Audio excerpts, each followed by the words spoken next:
Hey, my fellow readers. Welcome back to Bedtime Stories with Miss Byrne.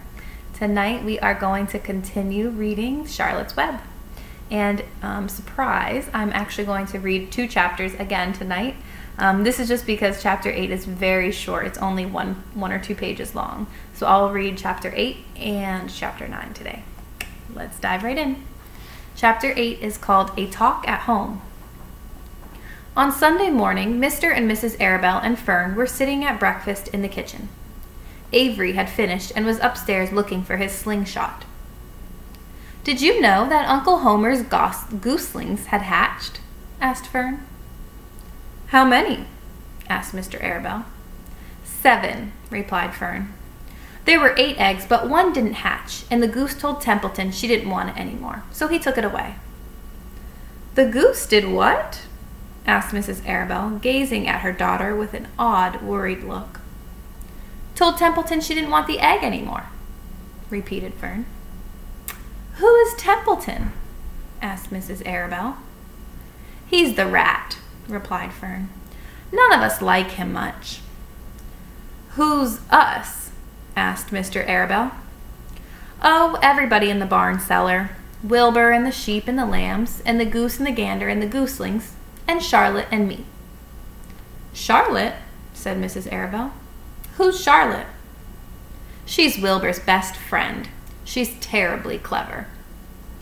"What does she look like?" asked Mrs. Arabelle. "Well," said Fern thoughtfully, "she has 8 legs. All spiders do, I guess." "Charlotte is a spider?" asked Fern's mother. Fern nodded. "A big gray one. She has a web across the top of Wilbur's doorway. She catches flies and sucks their blood. Wilbur adores her." "Does he really?" said Mrs. Arabelle rather vaguely. She was staring at Fern with a worried expression on her face. "Oh yes, Wilbur adores Charlotte," said Fern. "Do you know what Charlotte said when the gooselings hatched?" "I haven't the faintest idea," said Mr. Arabelle. "Tell us." "Well, when the first gooseling stuck its little head out from under the goose, I was sitting on my stool in the corner, and Charlotte was on her web. She made a speech. She said, 'I am sure that every one of us here in the barn cellar will be gratified to learn that after 4 weeks of unremitting effort and patience on the part of the goose, she now has something to show for it.' Don't you think that was a pleasant thing for her to say?" "Yes, I do," said Mrs. Arabelle. "And now, Fern, it's time to get ready for Sunday school. And tell Avery to get ready. And this afternoon you can tell me more about what goes on in Uncle Homer's barn. Aren't you spending quite a lot of time there? You go there almost every afternoon, don't you?" "I like it there," replied Fern. She wiped her mouth and ran upstairs. After she had left the room, Mrs. Arabelle spoke in a low voice to her husband. "I worry about Fern," she said. "Did you hear the way she rambled on about the animals, pretending that they talked?" Mr. Arabelle chuckled. "Maybe they do talk," he said. "I've sometimes wondered. At any rate, don't worry about Fern. She's just got a lively imagination. Kids think they hear all sorts of things." "Just the same, I do worry about her," replied Mrs. Arabelle. "I think I shall ask Dr. Dorian about her next time I see him. He loves Fern almost as much as we do, and I want him to know how weirdly she is acting about that pig and everything. I don't think it's normal. You know perfectly well animals don't talk." Mr. Arabelle grinned. "Maybe our ears aren't as sharp as Fern's," he said. So that was The Talk at Home, chapter 8. And now for chapter 9. The title is Wilbur's Boast. A spider's web is stronger than it looks. Although it is made of thin, delicate strands, the web is not easily broken. However, a web gets torn every day by the insects that kick around in it, and a spider must rebuild it when it gets full of holes. Charlotte liked to do her weaving during the late afternoon, and Fern liked to sit nearby and watch. One afternoon, she heard a most interesting conversation and witnessed a strange event. "You have awfully hairy legs, Charlotte," said Wilbur as the spider busily worked at her task. "My legs are hairy for a good reason," replied Charlotte. "Furthermore, each leg of mine has 7 sections. The coxa, the trochanter, the femur, the patella, the tibia, the metatarsus, and the tarsus." Wilbur sat bolt upright. "You're kidding," he said. "No, I'm not either." "Say those names again. I didn't catch them the first time." Coxa, trochanter, femur, patella, tibia, metatarsus, and tarsus. "Goodness," said Wilbur, looking down at his own chubby legs. "I don't think my legs have 7 sections." "Well," said Charlotte, "you and I lead different lives. You don't have to spin a web. That takes real leg work." "I could spin a web if I tried," said Wilbur, boasting. "I've just never tried." "Let's see you do it," said Charlotte. Fern chuckled softly, and her eyes grew wide with love for the pig. "Okay," replied Wilbur. "You coach me, and I'll spin one. It must be a lot of fun to spin a web. How do I start?" "Take a deep breath," said Charlotte, smiling. Wilbur breathed deeply. "Now, climb to the highest place you can get to, like this." Charlotte raced up to the top of the doorway. Wilbur scrambled to the top of the manure pile. "Very good," said Charlotte. "Now, make an attachment with your spinnerets, hurl yourself into space, and let out a drag line as you go down." Wilbur hesitated a moment, then jumped out into the air. He glanced hastily behind him to see if a piece of rope was following him to check his fall. But nothing seemed to be happening in his rear. And the next thing he knew, he landed with a thump. "Oomph!" he grunted. Charlotte laughed so hard her web began to sway. "What did I do wrong?" asked the pig when he recovered from his bump. "Nothing," said Charlotte. "It was a nice try." "I think I'll try again," said Wilbur cheerfully. "I believe what I need is a little piece of string to hold me." The pig walked out to his yard. "You there, Templeton?" he called. The rat poked his head out from under the trough. "Got a little piece of string I could borrow?" asked Wilbur. "I need it to spin a web." "Yes, indeed," replied Templeton, who saved string. "No trouble at all. Anything to oblige." He crept down into his hole, pushed the goose egg out of the way, and returned with an old piece of dirty white string. Wilbur examined it. "This is just the thing," he said. "Tie one end to my tail, will you, Templeton?" Wilbur crouched low with his thin, curly tail toward the rat. Templeton seized the string, passed it around the end of the pig's tail, and tied 2 half hitches. Charlotte watched in delight. Like Fern, she was truly fond of Wilbur, whose smelly pen and stale food attracted the flies that she needed. And she was proud to see that he was not a quitter and was willing to try again to spin a web. You guys think he's going to be able to do it? While the rat and the spider and the little girl watched, Wilbur climbed again to the top of the manure pile, full of energy and hope. "Everybody watch!" he cried. And summoning all of his strength, he threw himself into the air head first. The string trailed behind him, but as he had neglected to fasten the other end to anything, it didn't really do any good, and Wilbur landed with a thud, crushed and hurt. Tears came to his eyes. Templeton grinned. Charlotte just sat quietly. After a bit, she spoke. "You can't spin a web, Wilbur, and I advise you to put the idea out of your mind. You lack 2 things needed for spinning a web." "What are they?" asked Wilbur sadly. Let's pause to look at these pictures.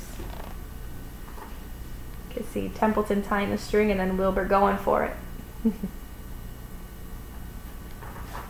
He tried.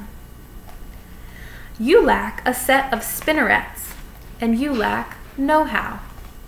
But cheer up. You don't need a web. Zuckerman supplies you with 3 big meals a day. Why should you worry about trapping food? Wilbur sighed. You're ever so much cleverer and brighter than I am, Charlotte. I guess I was trying to show off. Serves me right. Templeton untied his string and took it back to his home. Charlotte returned to her weaving. You needn't feel too badly, Wilbur, she said. Not many creatures can spin webs. Even men aren't as good at it as spiders, though they think they're pretty good, and they'll try anything. Did you ever hear of the Queensboro Bridge? Wilbur shook his head. Is it a web? Sort of, replied Charlotte. But do you know how long it took men to build it? 8 whole years. My goodness, I would have starved to death waiting that long. I can make a web in a single evening. What do people catch in the Queensboro Bridge? Bugs? Asked Wilbur. No, said Charlotte. They don't catch anything. They just keep trotting back and forth across the bridge, thinking there is something better on the other side. If they'd hang head down at the top of the thing and wait quietly, maybe something good would come along. But no, with men it's rush, rush, rush every minute. I'm glad I'm a sedentary spider. What does sedentary mean? Asked Wilbur. Means I sit still a good part of the time and don't go wandering all over creation. I know a good thing when I see it, and my web is a good thing. I stay put and wait for what comes. Gives me a chance to think. Well, I'm sort of sedentary myself, I guess, said the pig. I have to hang around here whether I want to or not. You know where I'd really like to be this evening? Where? In a forest, looking for beech nuts and truffles and delectable roots, pushing leaves aside with my wonderful strong nose, searching and sniffing along the ground, smelling, smelling, smelling.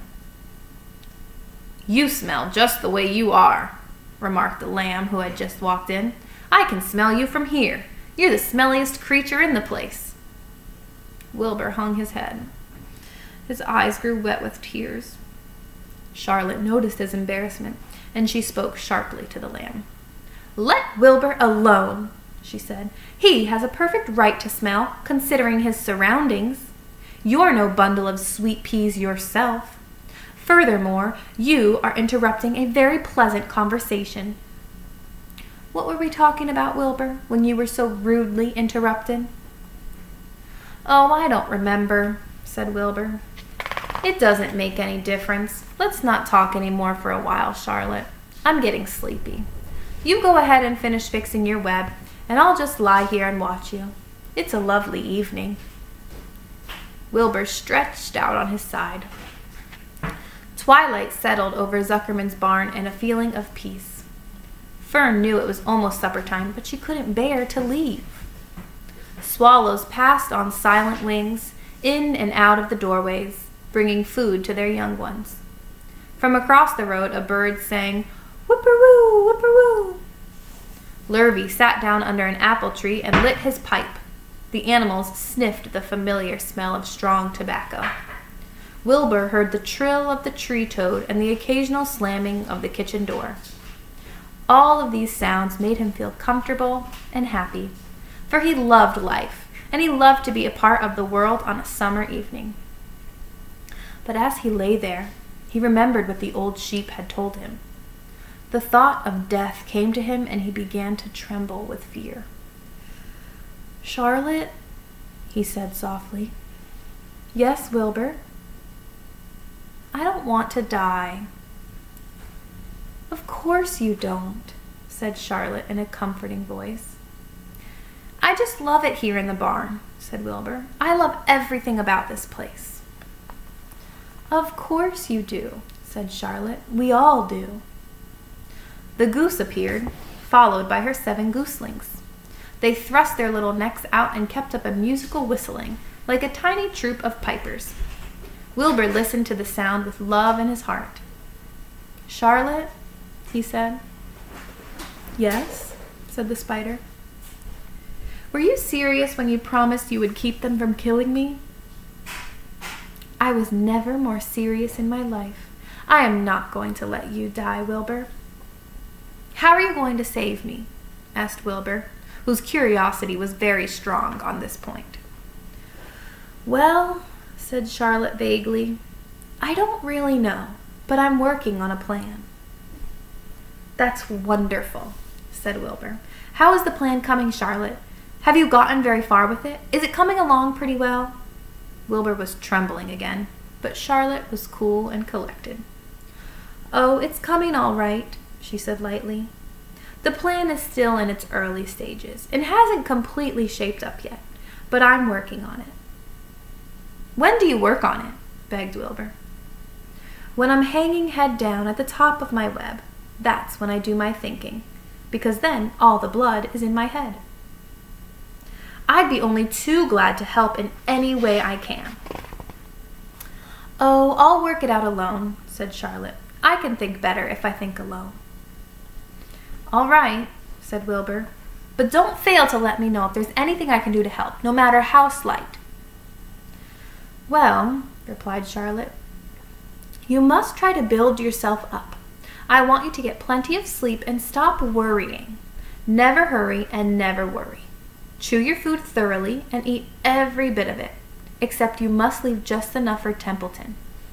Gain weight and stay well. That's the way you can help. Keep fit and don't lose your nerve. Do you think you understand?" "Yes, I understand," said Wilbur.